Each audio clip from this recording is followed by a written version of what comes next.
কৃষির দেশে স্বপ্ন দেখি খেয়ে পড়ে বাঁচার, সবাইকে তাই শুনতে বলি কৃষি সমাচার। প্রিয় কৃষিজীবী ভাই ও বোনেরা, অপার সৌন্দর্য লীলাভূমি আমাদের প্রিয় মাতৃভূমি বাংলাদেশ। স্বদেশের প্রাকৃতিক সৌন্দর্য আমাদের সব সময় মুগ্ধ করে। এই মুগ্ধতা ধরে রাখতে হলে প্রাকৃতিক পরিবেশ কিংবা আমাদের চারপাশের পরিবেশকে ভালো রাখার দায়িত্ব আমাদেরকে নিতে হবে। পরিবেশ দূষিত হয় এরকম কাজ করা থেকে বিরত থাকতে হবে। পলিথিন বা পলিপ্রোপাইলিন জাতীয় ব্যাগ বর্জন করতে হবে, কেননা পলিথিন মাটি শোষণ করতে পারে না, তাই পলিথিন মাটিতে জমে থেকে মাটির উর্বরতা নষ্ট করে। এছাড়াও পলিথিন নদীর নাব্যতা নষ্ট করে, যার ফলে নদীতে ড্রেজিং করার প্রয়োজন পড়ে। আমাদের পরিবেশকে সুস্থ ও সুন্দর রাখতে আমরা যার যার অবস্থান থেকে অনেক বেশি সচেতন থাকব, এমনই শুভ আহ্বানে শুরু করছি আজকের কৃষি সমাচার।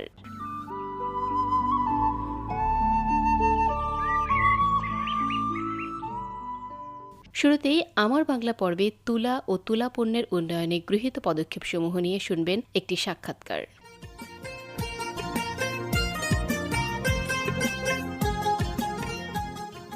সুপ্রিয় কৃষিজীবী ভাই ও বোনেরা, আপনাদের সকলকে স্বাগত জানাচ্ছি আমাদের আজকের আয়োজনে। আপনাদের সাথে রয়েছে আমি জান্নাতুল ফেরদৌস তমা। আজ আমাদের স্টুডিওতে উপস্থিত রয়েছেন তুলা উন্নয়ন বোর্ডের তুলা উন্নয়ন কর্মকর্তা ফাহিনুর রহমান শাতিল। আর তার সাথে আজকে আমরা কথা বলবো তুলা ও তুলা পণ্যের উন্নয়নে গৃহীত পদক্ষেপগুলো নিয়ে। স্বাগত আপনাকে। ধন্যবাদ। আসলে সরাসরি আমরা প্রশ্নে চলে যাই। আজকে প্রথম যে প্রশ্নটি রাখবো আপনার কাছে সেটি হচ্ছে যে তুলা এবং তুলা পণ্যের উন্নয়নে তুলা উন্নয়ন বোর্ডের ভূমিকাটা যদি একটু বলতেন। আসলে বাংলাদেশের প্রাচীনকাল থেকেই দেশের পার্বত্য এলাকায় দেশীয় জাতের তুলা এবং ঢাকা ও পার্শ্ববর্তী এলাকায় মসলিন কাপড় তৈরির উপযোগী তুলা উৎপাদন হতো। পরবর্তীতে স্বাধীনতা লাভের পর দেশের বস্ত্র শিল্পের বিকাশের জন্য অভ্যন্তরীণভাবে টেক্সটাইল মিলের ব্যবহার উপযোগী আঁশ তুলার যোগান বৃদ্ধির লক্ষ্যে 1972 সালে তুলা উন্নয়ন বোর্ড গঠিত হয়। 1991 সালে তুলা গবেষণার দায়িত্ব বাংলাদেশ কৃষি গবেষণা ইনস্টিটিউট হতে তুলা উন্নয়ন বোর্ডের উপর ন্যস্ত করা হয়। এরপর থেকে তুলা উন্নয়ন বোর্ডের মাধ্যমে তুলার উপর গবেষণা, তুলা চাষ সম্প্রসারণ, বীজ উৎপাদন ও বিতরণ, প্রশিক্ষণ, বাজারজাতকরণ ও জিনিং কাজে সহায়তা প্রদান এবং প্রান্তিক কৃষকের মাঝে ক্ষুদ্র ঋণ বিতরণ সহ বিভিন্ন কার্যক্রম বাস্তবায়ন করে আসছে। তুলা উন্নয়ন বোর্ডের ভীষণটা হচ্ছে তুলা ও তুলা ফসলের উপজাত এর উৎপাদন বৃদ্ধি, এবং এগুলা কাজ করে থাকে মিশন হচ্ছে গবেষণার মাধ্যমে জলবায়ু উপযোগী ও কৃষকের চাহিদা অনুযায়ী প্রযুক্তি উদ্ভাবন, মানসম্পন্ন উচ্চ ফলনশীল জাতের বীজ সরবরাহ,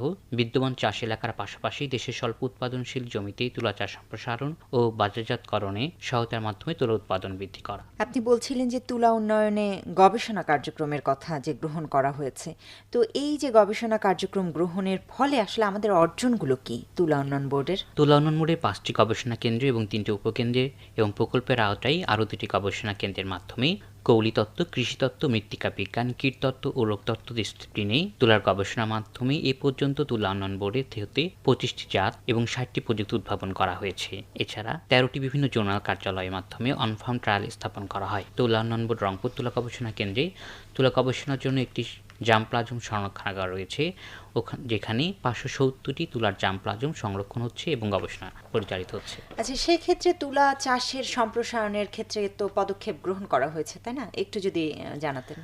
বাংলাদেশে 39টি জেলার 132টি উপজেলায় তুলা চাষ হচ্ছে। 2023-24 মৌসুমে 45,230 হেক্টর জমিতে তুলা চাষ করে প্রায় 2 লক্ষ বেল আঁশতুল উৎপাদন হয়েছে। চাষিদের তুলা চাষ উদ্বুদ্ধ করা, প্রযুক্তি হস্তান্তরের লক্ষ্যে প্রতি মৌসুমে দেশের 13টি জোনের 185টি ইউনিটে প্রদর্শনী স্থাপন, প্রশিক্ষণ, মাঠ দিবস, চাষি র্যালি সহ অন্যান্য সম্প্রসারণ কার্যক্রম বাস্তবায়ন করে চাষিদের বিঘা প্রতি গড় ফলন 12 থেকে 15 মণ করা হয়েছে। এছাড়া তুলা চাষ সম্প্রসারণ ও আধুনিক চাষাবাদের উপর গুরুত্ব দিয়ে তুলা চাষের অপ্রচলিত অঞ্চলসমূহের পাশাপাশি স্বল্প উৎপাদনশীল এলাকা যেমন খরা প্রবণ বরেন্দ্র অঞ্চল, চরাঞ্চল, পাহাড়ি ও লবণাক্ত এলাকা, নতুন সৃজিত বাগান ও আন্তঃফসল হিসেবে এবং তামাক চাষকৃত উঁচু জমিতে তুলা আবাদের কর্মপরিকল্পনা গ্রহণ করা হয়েছে।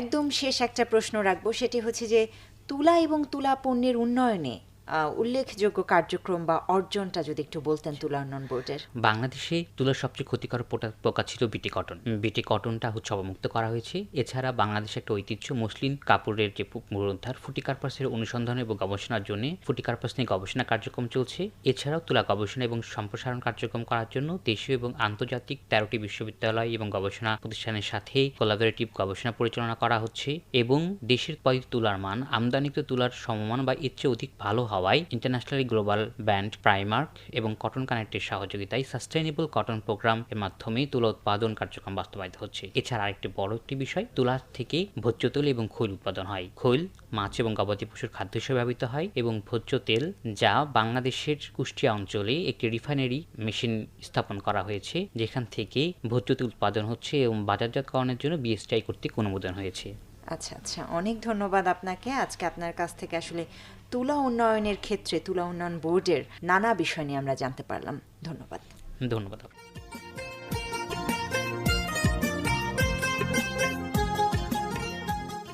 প্রিয় কৃষিজীবী ভাই ও বোনেরা, অনেক কথার পরে এবার কিছুটা সময় আপনাদের সুরের ভেলায় ভাসাবো। শোনাবো একটি গান, শিল্পী নিনা হামিদ, গানের গীতিকার ও সুরকার ওসমান খান।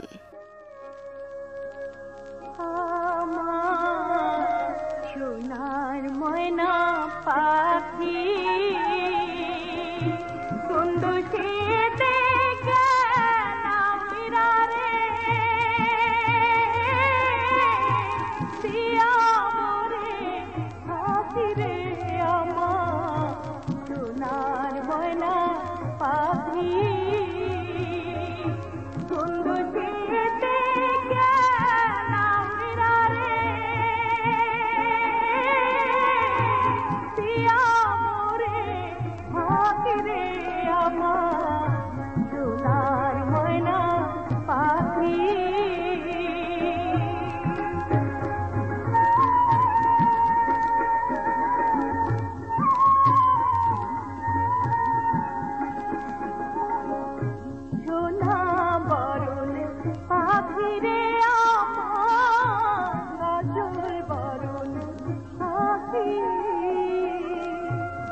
প্রিয় কৃষিজীবী ভাই বোনেরা, কৃষি এগিয়ে যাক বাংলার কৃষকদের হাত ধরে।